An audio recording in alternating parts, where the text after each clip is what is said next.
Alors c'est indéniable, hein, cette montre connectée ressemble à une Apple Watch, mais elle coûte beaucoup moins cher, elle dure beaucoup plus longtemps et puis elle marche surtout sur iOS et Android. 3 bonnes raisons de s'intéresser à la Huawei Watch Fit 3. Ça fait plusieurs jours que je la teste et je vais vous dire ce que j'en pense. Donc impossible de faire l'impasse sur son design, on va pas se mentir. Huawei s'est totalement inspiré du design de l'Apple Watch pour créer la Watch Fit 3 et la ressemblance est troublante, hein. La forme de l'écran, la courbure de l'écran, sur le côté de la montre, il y a une couronne rotative qui vous permet de naviguer dans les menus, mais aussi de zoomer dans la grille d'application. Il y a un bouton latéral qui est personnalisable. Par défaut, il lance le menu des activités sportives, mais on peut changer le raccourci, par exemple, pour lancer de la musique, afficher le journal de l'appel, la météo, lancer le déclencheur de l'appareil photo à distance, l'agenda, la mesure du SpO2, donc le taux d'oxygène dans le sang, le capteur cardiaque, et on peut même accéder aux paramètres de la montre. En tout, il y a donc 25 actions différentes que l'on peut attribuer à ce bouton latéral, et la ressemblance entre la Watch Fit 3 et l'Apple Watch va même jusqu'au design de l'interface sur la Watch Fit 3, avec beaucoup de similitudes dans les icônes et le système de navigation. Sur cette montre, il y a aussi un haut-parleur et un micro, ce qui vous permet donc de passer des appels, si vous avez bien sûr votre smartphone à côté de la montre, hein, parce qu'il n'y a pas de eSIM à l'intérieur. Et comme elle a un haut-parleur, on peut aussi écouter de la musique directement sur la montre, car elle peut stocker des morceaux, mais attention, uniquement sur Android.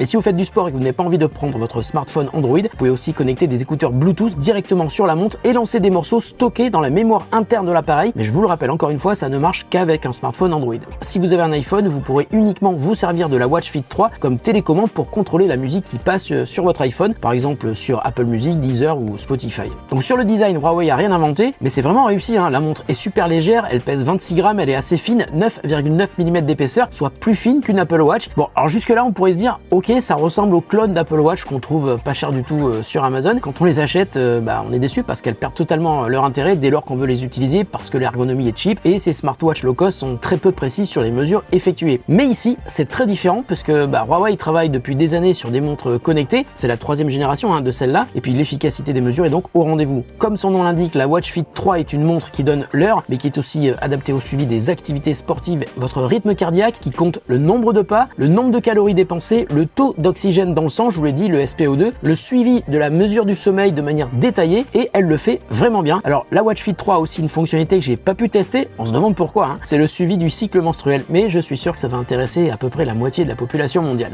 Enfin, la Watch Fit 3 embarque son propre GPS, c'est-à-dire que vous allez pouvoir courir sans votre smartphone, juste avec la montre, et quand vous retrouvez votre smartphone après votre course, elle va synchroniser vos trajets à l'appli Huawei Santé, que vous pouvez d'ailleurs connecter à Strava, Google Fit ou Apple Santé. Alors j'ai comparé en portant la Watch Fit 3 à gauche et mon Apple Watch à droite pendant 10 jours, aussi bien pour l'activité physique, le nombre de pas, de calories dépensées, que pour le suivi du sommeil. Pour concevoir cette montre et surtout lui assurer une efficacité pour les mesures d'activité, Huawei a ouvert un centre de recherche en Finlande, hein, pour tester tous ses produits dédiés aux mesures d'activité sportive. Donc sur ce point, c'est encore une fois une réussite. Alors après 10 jours de test, il y a un aspect que j'ai trouvé vraiment génial, c'est la qualité de l'écran. C'est un écran OLED tactile de 1,82 pouces qui est d'ailleurs très lumineux, parfaitement lisible en plein soleil. Dans la config de l'appli, on peut aussi activer le Always On Display, parce que c'est un écran OLED, hein, qui vous permet de voir en permanence l'heure dans un mode sombre en noir et blanc, sans avoir besoin d'attendre que l'écran s'allume quand vous faites un mouvement du poignet. Ça permet aussi d'économiser la batterie plutôt que de laisser l'écran allumé en permanence avec son affichage couleur. L'écran est donc tactile, on peut utiliser des gestes sur l'écran dans 4 directions pour naviguer et accéder au menu contextuel. Un slide du haut vers le bas ouvre le tiroir des options, un slide du bas vers le haut ouvre le menu des notifications, un slide de la droite vers la gauche ouvre le menu de suivi des activités, du calendrier, de la météo, du contrôle de la musique sur votre smartphone et des phases de la lune, et un slide de la gauche vers la droite ouvre l'assistant intelligent qui vous donne un aperçu des applis actives. On peut aussi changer l'apparence de l'écran d'accueil fait depuis l'application Huawei Santé sur iOS ou Android. Il y a plein de cadrans différents, des gratuits et des payants. Alors là, j'ai choisi cet écran d'accueil qui est à la fois design et sportif, mais on a un choix super large, hein, avec des écrans qui peuvent être animés ou statiques, très épurés ou au contraire qui affichent toutes les infos dont vous avez besoin en permanence. Comme je vous l'expliquais, la Watch Fit 3 est compatible iOS et Android,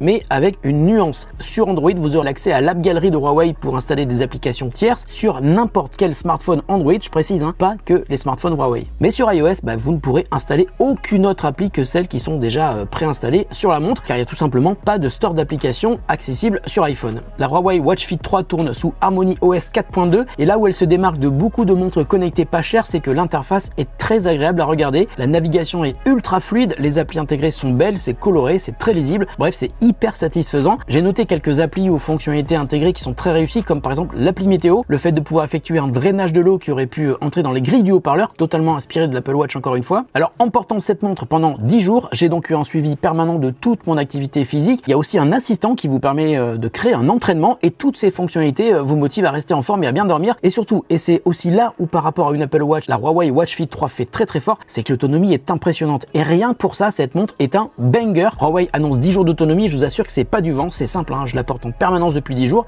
et là, elle est encore à 15%. Alors j'ai fait un petit peu de sport, j'ai fait Vivatech, donc j'ai marché toute la journée, je l'ai gardé toute la journée et toutes les nuits. En comparaison, une Apple Watch doit être chargée tous les jours si vous la portez la nuit, et d'ailleurs c'est principalement pour ça que j'ai abandonné mon Apple Watch il y a plusieurs mois. J'en avais ras le bol de la charger tous les jours. Donc l'autonomie est dingue, mais attention, le chargeur est un format propriétaire avec des petits picots sur le connecteur, et là c'est un petit peu une déception, j'avoue, hein. Pourquoi ne pas avoir intégré de la recharge sans fil? Là on a vraiment l'impression de revenir un petit peu en arrière. C'est pour moi un des seuls défauts de cette montre. Bon, en même temps, comme je vous l'ai dit, vous n'aurez besoin de l'utiliser qu'environ tous les 10 jours, donc juste un truc, ne perdez pas le chargeur. Et puis il y a un autre truc que j'ai trouvé un petit peu dommage, bon alors c'est pas grave, hein, mais la montre est étanche, ça c'est cool, mais quand vous prenez votre douche, si vous gardez la montre, l'eau active l'écran et vous pouvez vous retrouver un petit peu n'importe où dans les menus sans le vouloir, donc attention. Bon, en conclusion, si vous voulez une Apple Watch mais que vous n'avez pas le budget et que vous n'avez pas envie de recharger votre smartwatch tous les jours, foncez sur la Huawei Watch Fit 3, elle ne coûte que 159 €, c'est un prix canon pour une montre qui en plus est super jolie, très complète, très fluide et avec un super écran. Si vous êtes sur iOS, vous aurez donc quelques limitations, dans ce cas l'Apple Watch SE pourrait être bien pour vous, mais elle coûte beaucoup plus cher, a une bien moins bonne luminosité, une autonomie de 24 heures et elle est plus épaisse que la Huawei Watch Fit 3, à vous de voir. En revanche, si vous êtes sur Android, foncez direct pour voir cette montre, l'expérience sera géniale et très complète, vous ne serez pas déçus. Si la Huawei Watch Fit 3 vous intéresse, jetez un œil au lien que je vous mets en description et en commentaire épinglé. Alors je précise que cette vidéo n'est pas une collaboration rémunérée avec Huawei, mais c'est une dotation. Ils me l'ont envoyé, je peux la garder, je l'ai testé et je voulais vraiment vous en parler car elle mérite qu'on le fasse. Prenez soin de votre santé, bonne idée avec cette montre. Prenez soin aussi de ceux que vous aimez, on se retrouve très bientôt sur The Grand Test. Salut à tous et bonne journée. Tiens, j'ai une notif.